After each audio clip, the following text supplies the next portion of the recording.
Тема сегодняшней лекции — антиматерия. Я попытаюсь простым языком, не выходя за рамки школьного курса физики, рассказать, что же такое антиматерия и каковы ее свойства. Особое внимание будет уделено гравитационным свойствам антиматерии. Вначале немного истории о частицах и античастицах. Первая элементарная частица была открыта в 1897 году Джозефом Томпсоном при изучении катодных лучей. Он показал, что лучи, излучающиеся из отрицательного катода, представляют собой поток частиц. И эти частицы он назвал электронами. Вторая частица, протон, была открыта Резерфордом в 1919 году.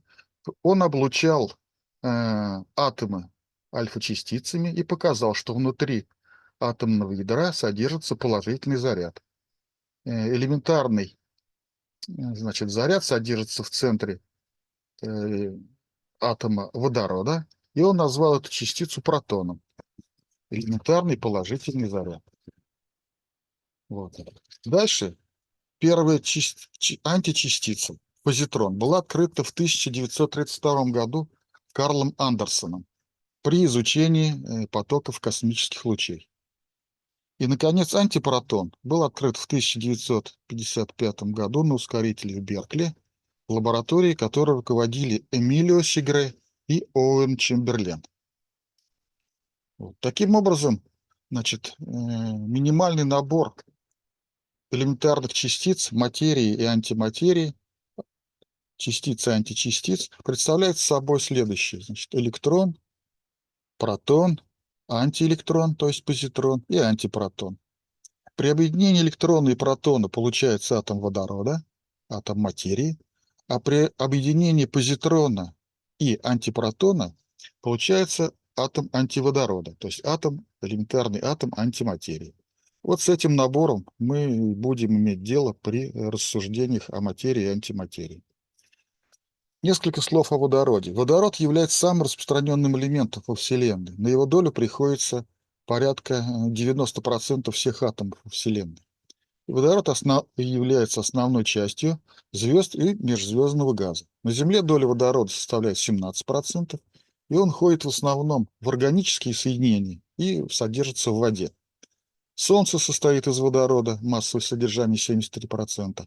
В солнечном ядре идут термоядерные реакции превращения водорода в гелий. Считается, что Солнце сформировалось 4 миллиарда лет назад за счет сжатия облака молекулярного водорода под действием сил гравитации. Давайте рассмотрим свойства материи и антиматерии. Сначала электрические свойства. Итак, электрон, протон, позитрон, антипротон — это заряженные частицы. Величина этого заряда у них у всех одинаковая. Электрический заряд по величине у них составляет 1,6 на 10-19 кулона. Значит, у электрона он отрицательный, у протона он положительный. И наоборот, у позитрона он положительный, а у антипротона он отрицательный.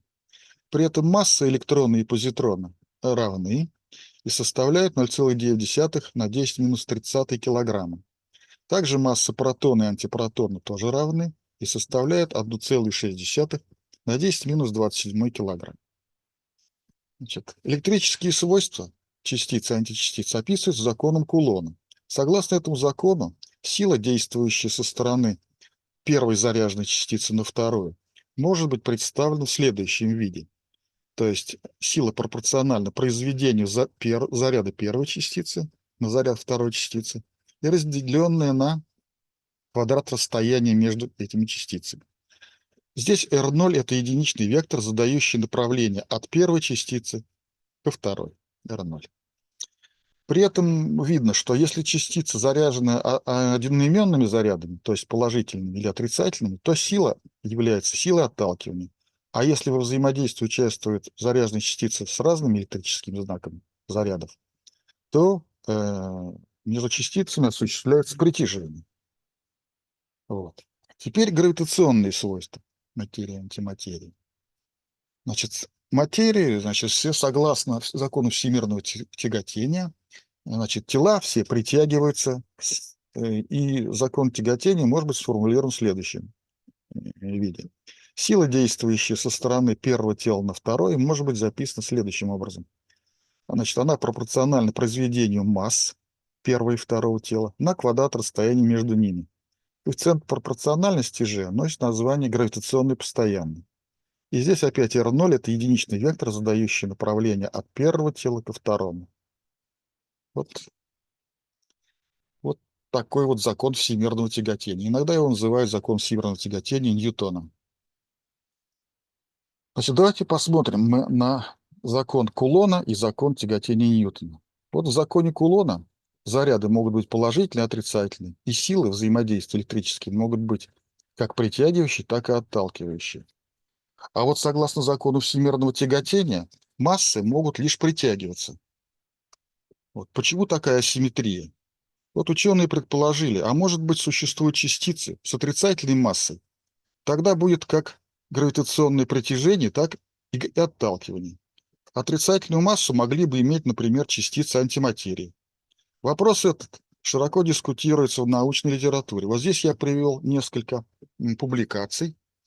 Вот одна из наиболее известных публикаций 1957 года Бонди в журнале Review of Modern Physics. Отрицательной массы в общей теории относительности. Также, вот, например, я привел пример публикации 2019 года «Отрицательная масса в современной физике». Это доклад на симпозиуме, значит, представлен. Или вот еще есть две публикации 2021 года «Отрицательная масса в космологии», журнал «Астрономия и астрофизика» 2021 года. Или вот более свежие публикации 2023 года, значит, труды Национальной академии США. Это квантовая реальность с частицами с отрицательной массой. То есть этот вопрос достаточно широко дискутируется. Вот. Однако с понятием массы не все так просто. Масса проявляется в двух различных физических явлениях. Но вот одно из явлений – это то, что тела обладают инертностью, то есть закон инерции. И из повседневного опыта следует, что, например, тяжелое тело труднее сдвинуть, чем легкое, и тяжелому телу труднее придать некоторое ускорение под действием одинаковой силы. Вот в этом смысле здесь масса играет роль меры инертности. И в этом случае ее называют инертной массой. Значит, согласно второму закону Ньютона, значит, ускорение, которое приобретает тело под действием силы, оно пропорционально силе и обратно пропорционально массе. То есть чем тяжелее тело, тем меньше ускорения оно приобретает под действием силы. То есть мы приходим к понятию инертной массы. Вот. А вот есть еще одно, значит, проявление массы. Это так называемая гравитационная масса. Согласно закону всемирного тяготения, мы, значит, имеем, что сила взаимодействия двух тел, она пропорциональна произведению масс делить на квадрат расстояния, и коэффициент пропорциональности, значит, гравитационная постоянная. Вот. Эта сила, она необычная. Давайте мы посчитаем ускорение, которое приобретает тело, например, 2 в поле тяготения тела М1. Согласно второму закону Ньютона, это ускорение будет пропорционально силе делить на массу. Да? Если мы подставим это выражение вот сюда, в это выражение силу гравитационного взаимодействия, то мы получим, что ускорение не зависит от массы этого тела. То есть все тела в поле тяготения, значит, тело массы М1 испытывают одно и то же ускорение. Так, например, на поверхности Земли известно, что все тела имеют ускорение свободного падения 9,8 метра на секунду в квадрате, которое определяется массой Земли и ее радиус. И все тела имеют одно и то же ускорение. Таким образом, масса проявляется двояко. Либо как инертная масса, или как, значит, гравитирующая масса. Вот такие два проявления массы. Теперь, а к чему приводит, значит, понятие отрицательной массы? Если, значит, в природе существуют тела или частицы с отрицательной массой, тогда мы приходим к некоторому парадоксу. Согласно второму закону Ньютона, если мы на тело с отрицательной массой будем действовать силой F, то это тело будет ускоряться не вдоль направления силы F, а в противоположном направлении. То есть мы будем действовать на тело в одну сторону, а оно будет ускоряться в другую. То есть мы приходим к парадоксальному результату. Теперь, для того, чтобы вот не путать понятие инертной и гравитационной массы, мы введем некоторое другое, более удобное понятие, и называем его гравитационным зарядом. Ну и действительно, если мы посмотрим на закон Кулона, то он сформулирован в симметричной форме для зарядов Q1 и Q2.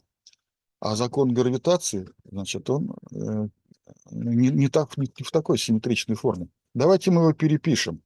Мы перепишем этот закон следующим образом. Мы вместо константы g напишем вот такие две константы альфа. Альфа и альфа. Так что альфа в квадрате должно равняться g. А затем мы вот это соотношение перепишем в другом виде. Мы ведем понятие гравитационного заряда как константа альфа, умноженная на массу.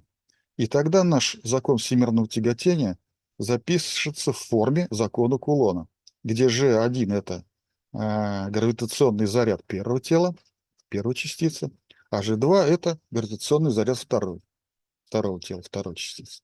То есть они становятся аналогичными. Закон всемирного тяготения мы переписали в форме закона Кулона. Ну, формально мы, как говорится, ничего особо не получили, однако смысл тут немного будет другой. Давайте мы поподробнее рассмотрим закон всемирного тяготения в такой форме. Поскольку у нас альфа квадрат равняется g, тогда, извлекая корень квадратный, мы получаем, что альфа равняется плюс-минус g. И тогда наш гравитационный заряд, он может быть как положительным, так и отрицательным. Вот. Давайте мы договоримся, что, например, материя у нас будет иметь положительный заряд, а антиматерия будет иметь отрицательный заряд. Ну, можно и наоборот, но мы будем вот так считать, что материя имеет положительный заряд, а антиматерия отрицательный заряд. Посмотрим, каким следствием это приведет. Итак, значит, гравитационный заряд. Теперь наши частицы и античастицы, кроме электрического заряда, будут еще иметь и гравитационный заряд. Материя, то есть электрон, и позитрон и протон, будут иметь положительный заряд, а позитрон и антипротон будут иметь отрицательный гравитационный заряд. И, значит, их взаимодействие будет описываться законом всемирного тяготения. Значит, материя, имеющая одинаковые заряды, будет притягиваться, антиматерия, имеющая тоже одинаковые заряды, будут притягиваться, а вот материя и антиматерия, имеющие разные знаки, значит, гравитационных зарядов, они будут отталкиваться. То есть антиматерия будет отталкиваться от материи, ну и наоборот. Итак, давайте теперь мы подробнее рассмотрим закон сохранения зарядов. Вот самый простейший пример, значит, реакция рождения заряженных частиц. Если мы имеем ядро тяжелого атома, вокруг которого сильное электрическое поле, то при падении на это ядро гамма-кванта рождается электрон-позитронная пара. Рождается именно пара, не электрон отдельный и не отдельный позитрон, а рождается электрон-позитронная пара. Почему так происходит? Потому что в мире очень жестко выполняется закон сохранения электрического заряда. Это строгий закон. До реакции система имела электрический заряд равный нулю, полный. И после реакции рождения частиц мы имеем полный заряд равный нулю. То есть сумма зарядов первой частицы и второй должна равняться нулю. Это строгий закон сохранения электрического заряда. Вот здесь я привел фотографию из камеры Вильсона траекторий, соответствующих рождению электрон-позитронной пары. Вот здесь падает гамма-квант. Здесь он, значит, генерирует электрон-позитронную пару. И поскольку в этой камере Вильсона существует магнитное поле, то электрон закручивается по спирали в одну сторону, а позитрон, который имеет противоположный заряд, закручивается в другую сторону. Вот такие вот треки в камере Вильсона соответствуют рождению электрон-позитронной пары. Теперь существует и обратный процесс. Если электрон-позитрон встречаются, тогда происходит аннигиляция этих двух частиц. Здесь то же самое. Значит, электрический заряд системы полный до реакции равен нулю, то есть положительный и отрицательный в сумме дают 0. И после реакции разлетаются два гамма-кванта из точки аннигиляции, и заряд этой системы тоже будет равен нулю. В этой реакции также выполняется закон сохранения электрического заряда. Теперь давайте мы посмотрим на частицы и античастицы немного поподробнее. Вот рассмотрим электрон и позитрон. Они имеют отрицательный заряд и положительный заряд. Электрическое поле вокруг электрона направлено в сторону этой частицы электрона, а электрическое поле позитрона направлено в противоположную сторону от частицы. При аннигиляции, когда эти заряды два складываются, то уничтожаются электрические заряды и уничтожается поле. Суммарное поле тоже равно нулю. То есть при аннигиляции, значит, обнуляются заряды и обнуляется электрическое поле. Теперь что происходит с гравитационными полями этих частиц? Вокруг электрона гравитационное поле направлено на частицу, и заряд ее положительный, гравитационный заряд положительный. У позитрона гравитационный заряд отрицательный, и гравитационное поле направлено от этой частицы, значит, наружу. При аннигиляции происходит уничтожение гравитационных зарядов, то есть в сумме они дают 0, и происходит уничтожение поля. Таким образом, при аннигиляции происходит не только уничтожение электрического и гравитационного заряда, но и пропадают электрические поля, электрические и гравитационные поля. Ну и действительно, то есть когда мы эти две частицы приводим, значит, в реакцию аннигиляции, то у нас должны выполняться два закона. Закон сохранения электрического заряда и закон сохранения гравитационного заряда. Еще раз подчеркну, пропадают как электрические заряды, электрические поля, так пропадают и гравитационные заряды, и гравитационные поля. Вот таким образом мы приходим к формулировке такого глобального закона сохранения зарядов. Во всей Вселенной должны, видимо, выполняться два типа закона сохранения. Закон сохранения электрических зарядов и закон сохранения гравитационных зарядов. Отсюда следует, что значит, общий заряд нашей Вселенной должен равняться нулю, потому что частицы рождаются и уничтожаются всегда парами. И количество материи и антиматерии у нашей Вселенной тоже должны быть равны, потому что они рождаются тоже парами. Вот такая предположительно должна быть симметрия выполняться. Теперь, как же проверить, действительно ли антиматерия имеет отрицательный гравитационный заряд? Видимо, нужно посмотреть на поведение антиматерии в гравитационном поле Земли. Вот давайте мы рассмотрим взаимодействие материи и антиматерии в простейшем случае. Представим себе мысленный эксперимент, что вблизи Земли мы где-то в лаборатории реализовали вот такую водородную или антиводородную плазму. То есть облако частиц, состоящих, значит, из электронов, позитронов, протонов, антипротонов, такое облако. Какие процессы в этом облаке будут наблюдаться? Ну, например, если электрон и позитрон находят друг друга, то происходит аннигиляция и рождение, значит, гамма-квантов. Происходит аннигиляция с излучением. То же самое происходит, если встречаются протон и антипротон. Тоже они аннигилируют. А вот если встречается электрон с протоном, то образуется атом водорода. И этот объект уже становится незаряженным, электрически нейтральным, и он испытывает притяжение со стороны Земли. То есть он должен иметь ускорение, значит, направленное в сторону Земли. А вот если встречается позитрон с антипротоном, тогда образуется атом антиводорода. И если антиматерия имеет отрицательный гравитационный заряд, тогда этот антиводород будет испытывать ускорение или силу, действующей со стороны Земли, направленную от нее. Таким образом, будет происходить разделение материи и антиматерии в поле Земли. Вот. Теперь, глобально. Вот допустим, что у нас есть галактика, состоящая из материи, и галактика, состоящая из антиматерии. Если в межзвездном пространстве происходит рождение такой пары водород и антиводород, тогда водород под действием гравитационного поля этой системы будет дрейфовать в сторону галактики, где сосредоточена материя, а антиводород будет дрейфовать в сторону галактики, в которой сосредоточена антиматерия. Вот. Теперь.